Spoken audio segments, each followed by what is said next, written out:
Magandang araw sa lahat. Ako si Dr. Luis Fernando Garcia. Ngayon ay susuriin natin ang paksa Plantating 1 para mas makatulong sa pagtulog at maglinis ni sobrang asukal sa katawan.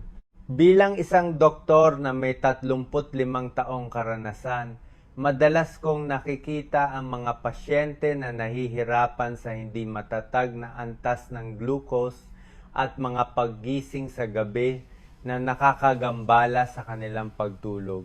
Totoo na merong ilang halamang gamot na makakatulong sa dalawang problemang ito nang sabay, ngunit merong mga patibong sa mundo na mga halaman para sa glucose.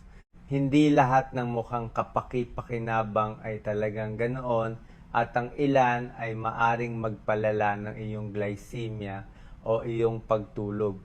Kaya titingnan natin ang 10 halaman na talagang gumagana sa gabi, kung alin ang numero 1 at pinakamabisang halaman at kung paano to ihanda upang makita mo ang pagkakaiba.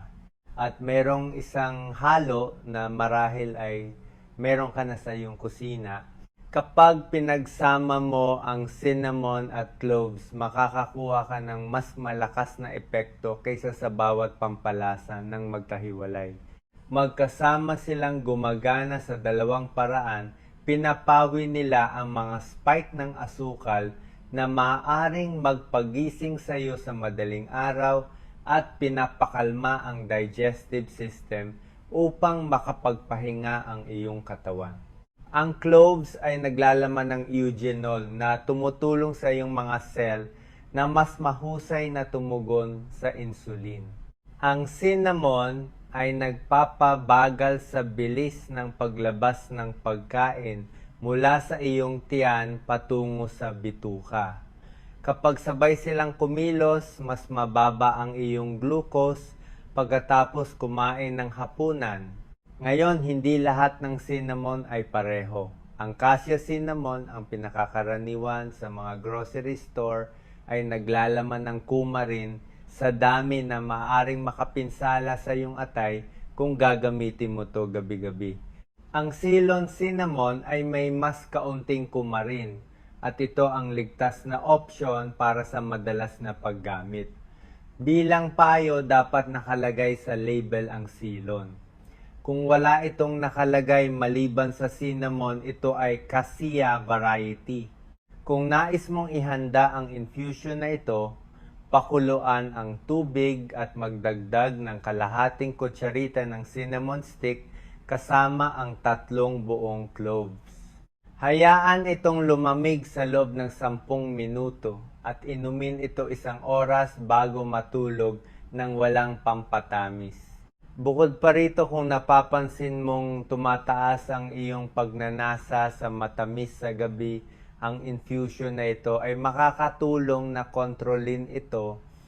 Marami ang nakatuklas na ang pangangailangang kumain ng matamis pagkatapos ng hapunan ay bumababa kapag regular silang umiinom ng cinnamon at cloves.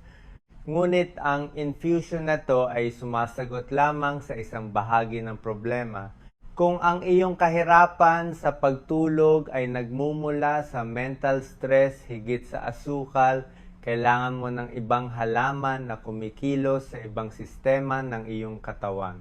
Ito ay ang chamomile na mas mahusay na gumagana kapag ang iyong problema ay hindi lamang ang asukal, kundi ang kawalan ng kakayahang i-disconnect ang iyong isip sa pagtatapos ng araw. Ang pakiramdam na puno ng paulit-ulit na pag-iisip na pumipigil sa iyong katawan na makapasok sa mode ng pagpapahinga. Ang chamomile ay kilala sa pagpapakalma ng mga nerbiyos, ngunit meron itong ginagawa na hindi alam ng marami. Nakakatulong ito na kontrolin ang iyong asukal sa dugo. Meron itong compound na tinatawag na apigenin na nagpapabuti kung paano ginagamit ng iyong mga cell ang glucose. Ito ay mahalaga kung ang iyong mga paggising sa gabi ay nauugnay sa pagbabago-bago ng asukal sa gabi. Kung nais mong samantalahin ang mga benepisyo nito, mahalaga ang ritual.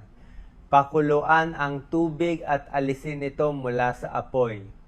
Magdagdag ng 2 kutsarita ng pinatuyong bulaklak ng chamomile sa isang tasa. Takpan at hayaang lumamig sa loob ng 8 hanggang 10 minuto. Salain at inumin ito kalahating oras bago matulog ng dahan-dahan. Kung nais mong palakasin ang epekto nito sa asukal, maaari kang magdagdag ng 1 kurot ng Ceylon cinnamon sa infusion o ilang dahon ng mint kung meron ka ring mabigat na panunaw pagkatapos ng hapunan. Nagbibigay ng senyales ang iyong katawan kapag nagsisimulang gumana ang chamomile. Mas maaga ang paghikab. Nagiging mas mabagal at mas malalim ang paghinga. Ang mga senyales na to ay nagpapatunay na tumutugon ang iyong nervous system. Ngunit pinag-uusapan natin ang purong chamomile, hindi ang binibili mo sa grocery store sa mga tibag na may iba pang sangkap. Nagtatago ito ng problema na maaaring sumira sa lahat ng benepisyo na ito. Ang ilan sa mga tea bags na to na may label na Sweet Dreams o Peaceful Night sa grocery store ay nagtatago ng isang bagay. Marami ang hindi ang kanilang hitsura. Kung babasahin mo ang listahan ng mga sangkap at makita ang salitang aromas, mas mabuting huminto ka doon. Ang generic na terminong iyon ay maaring magtago ng mga sintetikong sangkap na kailangang iproseso ng iyong atay sa madaling araw sa oras na dapat ay nagre-regenerate ito. Ang iyong katawan ay gumagastos ng enerhiya sa pag-breakdown ng mga kemikal sa halip na magpahinga. Pagkatapos may mga artificial na pampatamis. Ang maltodextrin sucralose o saccharin ay lumilitaw sa maraming halo dahil alam ng tagagawa ng matamis na lasa ay nakakabenta. Ngunit ang maltodextrin ay nagpapataas ng iyong glucose tulad ng asukal sa mesa at ang mga artificial na pampatamis ay nagbabago ng iyong intestinal microbiota, ang mga bakterya na gumagawa ng mga neurotransmitter na nauugnay sa pagtulog at tumutulong sa iyo na kontrolin ang glucose. Bukod pa rito, ang ilang commercial na infusion ay naglalaman ng green tea o white tea sa halo. Babasahin mo ang relaxing herbs sa harap ng kahon, ngunit sa loob ay may nakatagong caffeine. Kadalasan ito ay maliit na dami ngunit sapat upang panatilihin kang gising kung ikaw ay sensitibo sa mga stimulants. Ano ang tunay na solusyon? Bilhin ang mga halaman ng hiwalay. Maluwag na bulaklak ng chamomile, buong cinnamon at cloves hiwa ng valerian root. Gumawa ka ng sarili mong mga halo, alam kung ano mismo ang pumapasok sa iyong katawan. At kung binili mo to sa mga tibag, hindi dapat magkaroon ng mga sorpresa sa mga sangkap, tanging ang halaman na nais mong inumin. At sa paksa ng mga halaman, merong isa na kumikilos kung saan mo kailangan pinipigilan ang pagsipsip ng carbohydrates bago pa man ito makarating sa iyong dugo. Ang dahon ng mulberry ay nagpapabagal sa bilis ng pagsipsip ng iyong katawan ng carbohydrates mula sa hapunan. Nangangahulugan ito na ang tinapay, kanin o patatas na iyong kinakain ay hindi magpapataas ng iyong glucose ng mabilis o ng labis. Ang halaman na to ay may compound na tinatawag na deoxynogermicin. Ito ay bahagyang humaharang sa isang enzyme sa iyong maliit na bituka na nagpapabagsak ng mga almirol sa simpleng asukal. Bakit ito mahalaga para sa iyong pagtulog? Dahil kapag ang iyong asukal ay tumataas ng napakabilis pagkatapos ng hapunan, ang iyong pancreas ay naglalabas ng maraming insulin. Ang insulin na yon ay nagpapababa ng iyong glucose ng biglaan sa gitna ng gabi. Ang iyong katawan ay nagbibigay kahulugan sa pagbaba na iyon bilang isang emergency at ginigising ka sa pamamagitan ng paglalabas ng cortisol at adrenaline. Ngunit ang oras ng pag-inom ng infusion na ito ay nagbibigay ng lahat ng pagkakaiba. Dapat itong inumin ng 15 o 20 minuto bago ang iyong hapunan. Kung inumin mo ito pagkatapos kumain, huli na. Ang carbohydrates ay naproseso na at ang enzyme ay tapos na sa trabaho nito.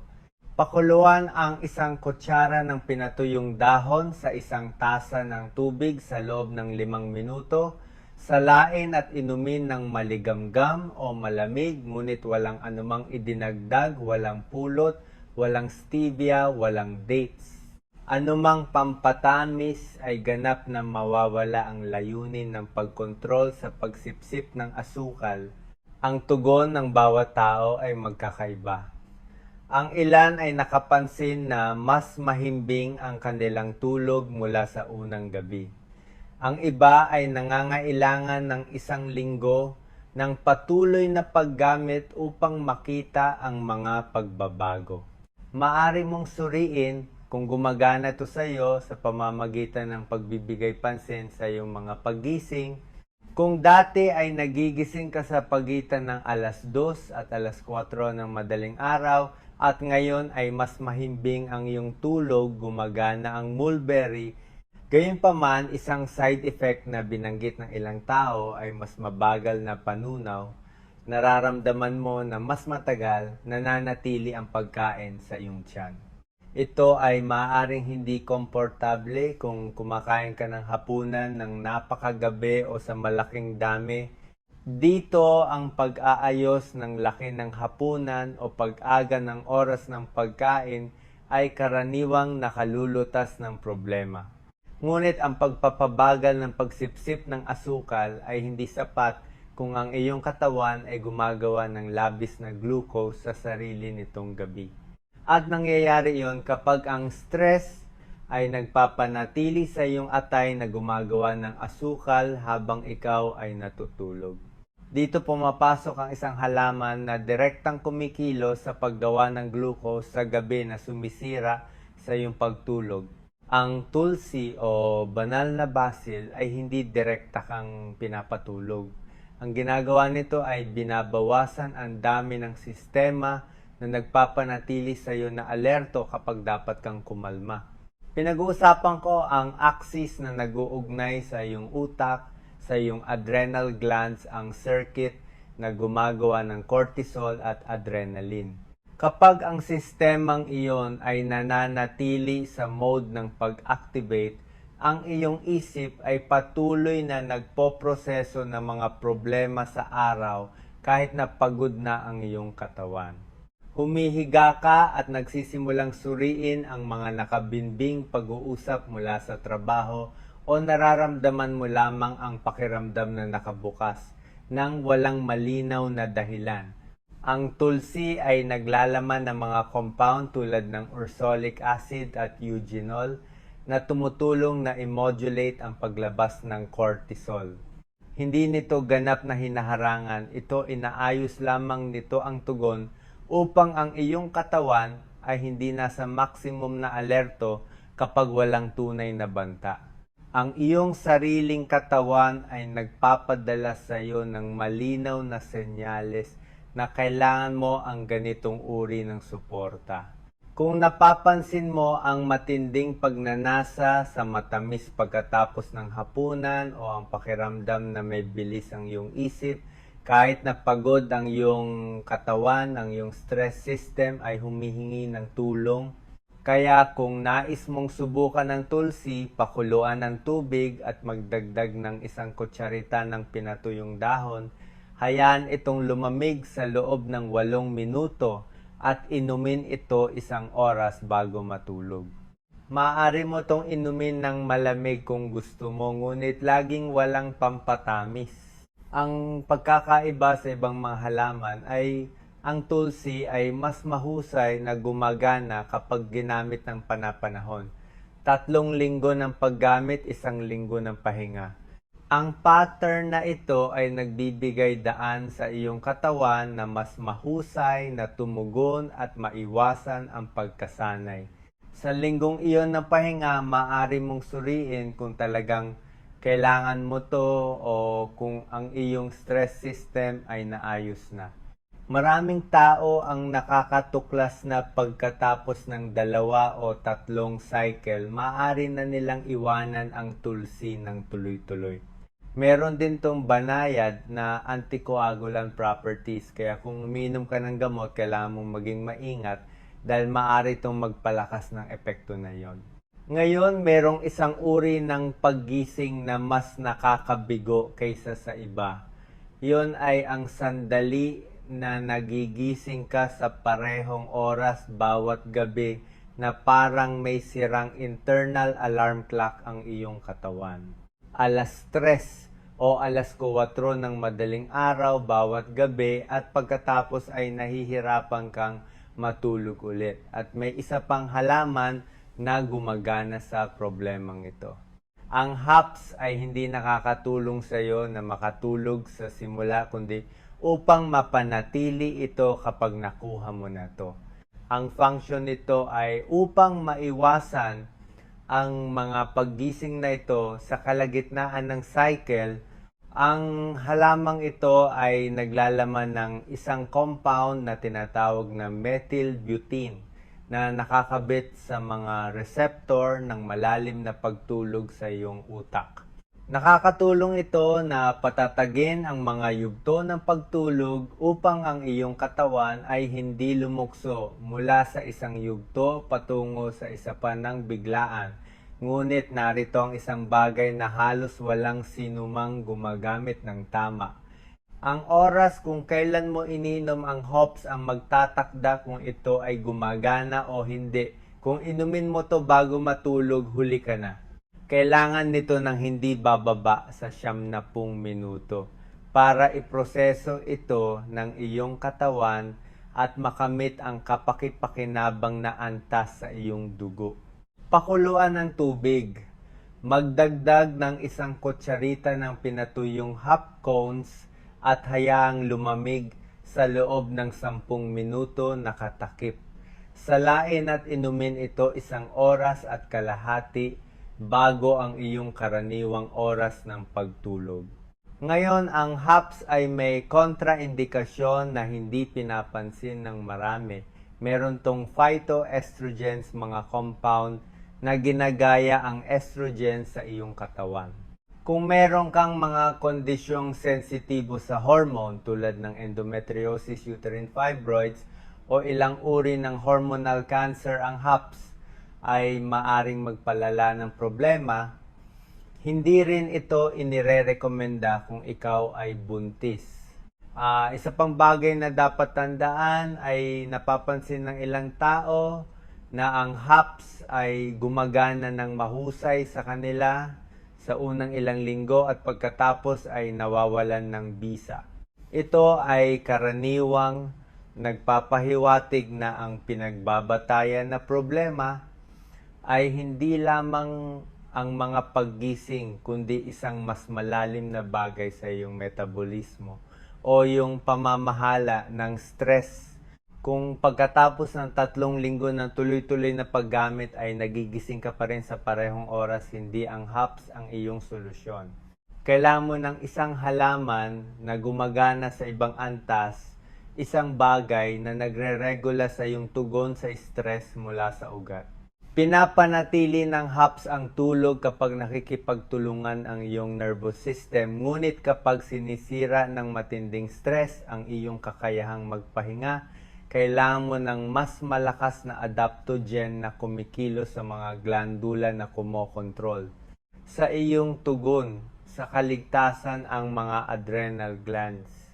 At ang adaptogen na iyon ay ashwagandha. Nangangahulugan ito na tinutulungan nito ang iyong katawan na hawakan ang matinding stress nang hindi ka pinapatulog o pinasisigla. Inaayos lamang nito ang iyong tugon upang huminto ka sa paggana sa emergency mode sa buong maghapon. Kapag ang iyong sistema ng stress ay patuloy na aktibo, ang iyong mga adrenal glands ay patuloy na naglalabas ng cortisol at adrenaline. Sa simula, nararamdaman mo ang pagiging alerto, produktibo, ngunit pagkatapos ng mga buwan o taon ng ganitong ritmo, ang mga glandulang iyon ay nauubos. At ang ashwagandha ay may withanolides, mga compound na nagbabago ng axis na nag-uugnay sa iyong hypothalamus, iyong pituitary, at iyong mga adrenal glands. Nakakatulong ito na i-normalize ang produksyon ng cortisol upang sundin mo ang natural na pattern, mataas sa umaga, mababa sa gabi. At kapag ang iyong antas ng cortisol ay nagiging matatag, bumubuti rin ang iyong asukal sa dugo. Sinasabi ng cortisol sa iyong atay na maglabas ng nakaimbak na glucose, naghahanda sa iyo para sa isang emergency na hindi kailanman darating. Ang labis na glucose na yon ay umiikot sa iyong dugo nang hindi mo kailangan.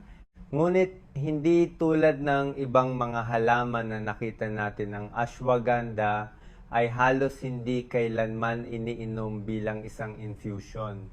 Ang ugat ay may mapait at hindi kaaya-ayang lasa, nakakaunti ang nakaka-tolerate.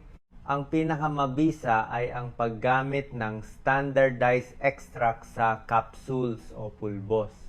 Hanapin ang nakasulat na withanolides 5% sa label. Ang kontraindikasyon ng ashwagandha ay marami. Kung meron kang hyperthyroidism, maaari nitong palalain ng iyong kondisyon dahil pinasisigla nito ang thyroid. Kontraindikado rin ito kung meron kang aktibong autoimmune diseases dahil maaari nitong labis na buhayin ang iyong immune system. Pagkatapos ang mga buntis o nagpapasusong kababaihan ay dapat ding iwasan nito. At kung umiinom ka ng gamot para sa pagkabalisa o para makatulog, maaring palakasin ng ashwagandha ang epekto nito. Ang kombinasyon ay maaring magpatahimik sa iyo ng labis, kaya ang pagkonsulta sa iyong doktor ay hindi optional dito. Ang epekto ng ashwagandha ay tumatagal ng 1 hanggang 2 linggo bago mapansin. Huwag umasa ng agarang pagbabago, ngunit kapag nagsimula itong gumana, malinaw ang pagkakaiba. Nagigising ka na may mas maraming enerhiya at nakakatulog ng walang biglaang paggising. Pinapanumbalik ng halaman na to ang iyong tugon sa stress, ngunit kung ang pangunahing problema mo ay sumisipsip ang iyong katawan ng labis na asukal at ito ang nagpapagising sa iyo sa madaling araw, kailangan mo ang pinakamabisang kasangkapan para sa aspetong iyon. Isang halaman na gumagawa ng kakaibang bagay sa iyong bibig at sa iyong bituka. Ang gymnema na may agarang epekto na maaari mong kumpirmahin sa iyong sarili, pansamantalang hinaharangan ang iyong kakayahang makaramdam ng matamis na lasa. Kung ngumunguya ka ng sariwang dahon o umiinom ng kaunting extract at pagkatapos ay susubukan ang asukal, wala kang mararamdaman, ang iyong mga taste buds ay napapatay lamang para sa matamis, lahat ng iba pa ay lasa mo pa rin ng normal.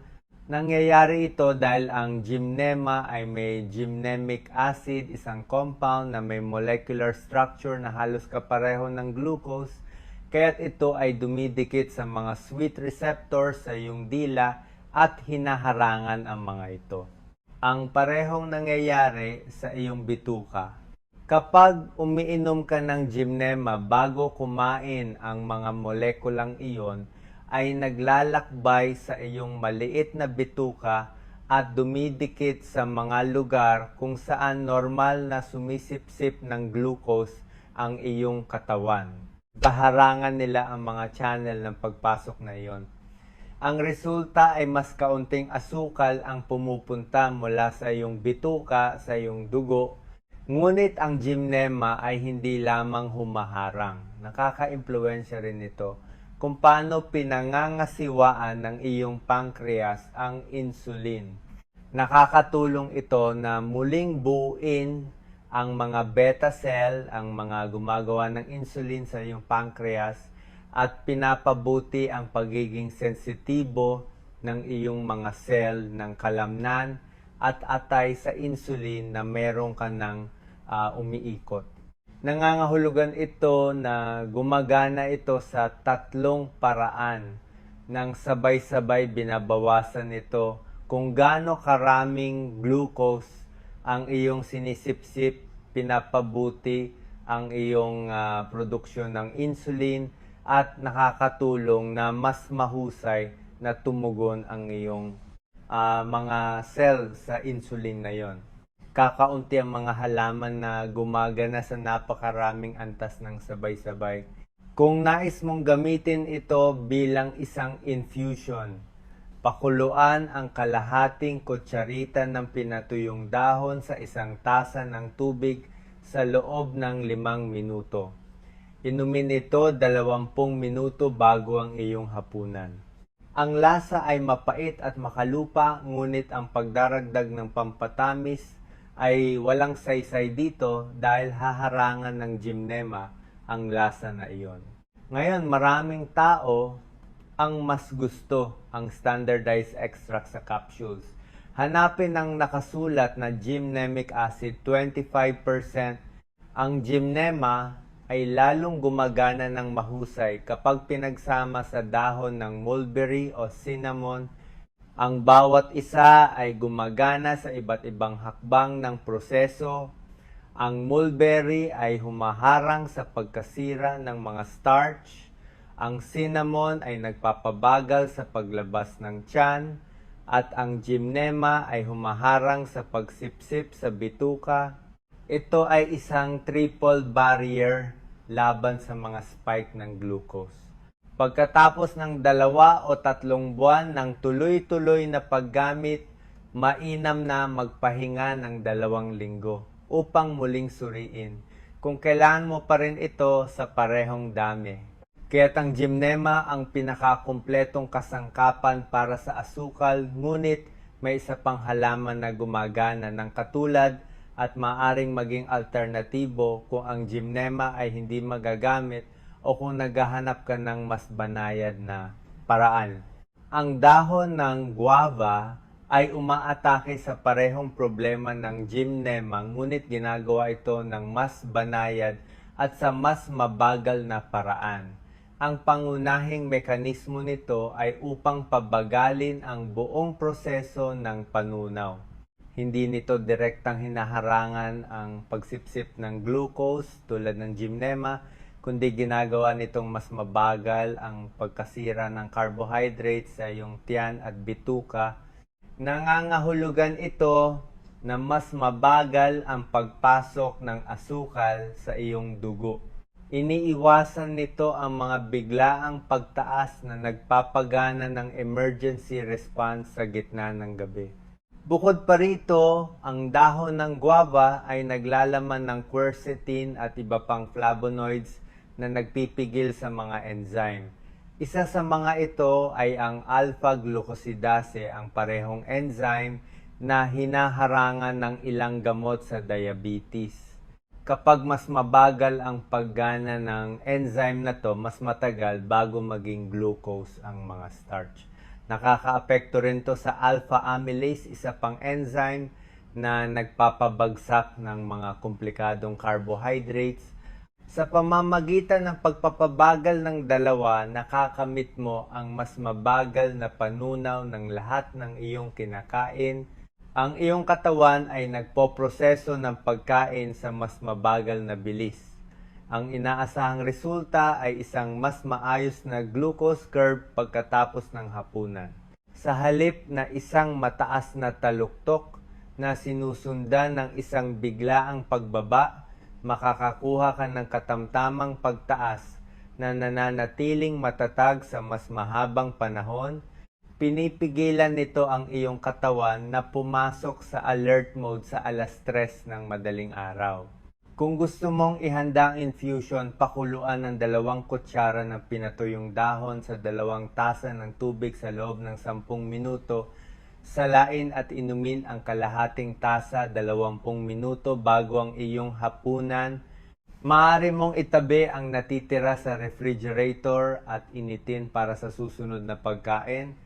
Ang lasa ay astringent, medyo mapait sa dila. Ang ilang tao ay nagdaragdag ng maliit na piraso ng luya habang niluluto upang mapababa ang lasa nang walang pagdaragdag ng matamis. Sa katunayan, ang luya ay nakakatulong din sa panunaw kaya magandang magkasama sila. Ngayon, merong isang natatanging side effect na dapat mong subaybayan. Ang guava ay maaring magpabagal sa iyong panunaw sa pangkalahatan, hindi lamang sa carbohydrates. Kung meron ka ng mabagal na panunaw o tendensiya sa pagtitibi, ang halaman na ito ay maaring magpalala ng problema. Maaari rin itong magdulot ng pamamaga o pakiramdam ng kabusugan pagkatapos kumain. Ito ay nagpapahiwatig na ang dosis ng dahon ay masyadong mataas para sa iyong digestive system. Ang solusyon ay bawasan sa 1 kutsara sa halip na 2 o inumin lamang ito sa pinakamalaking pagkain ng araw. Ang ilang mga tao ay napakahusay na tumugon sa maliliit na dosis at ang iba ay nangangailangan ng mas malalaking dami upang mapansin ang epekto. Mahalagang magsimula sa kaunti at unti-unting ayusin. Depende sa kung paano ka natutulog at kung paano ang pakiramdam mo sa digestive. Ngayon, lahat ng mga halaman na nakita natin ay gumagana sa iyong metabolismo o iyong digestive system. Ngunit merong isa na kumikilos pangunahin sa pamamagitan ng isang pandama na halos hindi natin iniuugnay sa pagkontrol ng asukal, ang amoy. Ang amoy ng lavender ay nagpapagana ng mga receptor sa iyong ilong na nagpapadala ng direktang signal sa iyong amygdala, ang bahagi ng iyong utak na namamahala sa takot at pagkabalisa. Kapag ikaw ay chronically stressed, ang iyong amygdala ay nananatiling hyperactive. Binibigyang kahulugan nito ang normal na sitwasyon bilang banta. Ang patuloy na pag-activate na ito ay nagsasabi sa iyong adrenal glands na maglabas ng cortisol at adrenaline ng walang tigil. Ang mataas na cortisol sa gabi ay nag-uutos sa iyong atay na gumawa ng labis na glucose. Ngunit ang linalool at linalil acetate, ang pangunahing compound ng mahahalagang langis ng lavender, ay may kakayahang pakalmahin ang labis na pag-activate ng amygdala. Hindi nito ganap na hinaharangan ang iyong tugon sa stress. Inaayos lamang nito ang tugon sa makatwirang antas. At kapag bumaba ang iyong nocturnal cortisol, ang iyong atay ay humihinto sa paggawa ng hindi kinakailangang glucose habang ikaw ay natutulog. Sinisira nito ang siklo kung saan ang stress ay nagpapataas ng iyong asukal at ang mataas na asukal ay pumipigil sa iyo na makapagpahinga. Bukod pa rito, ang mas mahusay na pagtulog ay may direktang epekto sa iyong insulin sensitivity sa susunod na araw. Kapag natutulog ka ng mahimbing sa loob ng 7 o 8 oras, mas mahusay na tumugon ang iyong mga cell sa insulin na iyong ginagawa. Nangangahulugan ito na mas madaling pumapasok ang glucose sa iyong mga kalamnan at atay sa halip na manatili sa iyong dugo.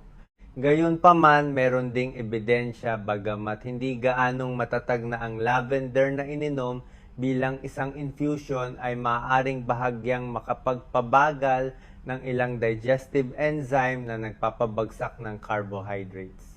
Ito ay nagmumula sa mga compound tulad ng flavonoids ng pinatuyong bulaklak, ngunit ang epekto na ito sa panunaw ay mas banayad kaysa sa gymnema o mulberry. Ang tunay na lakas ng lavender ay nasa pagbabawas ng pagkabalisa na nagpapagising sa iyo at sa pagpapapakalma ng nervous system upang makatulog ka. Nagbibigay ng senyales ang iyong katawan kapag ang pagkabalisa sa gabi ang iyong pangunahing problema.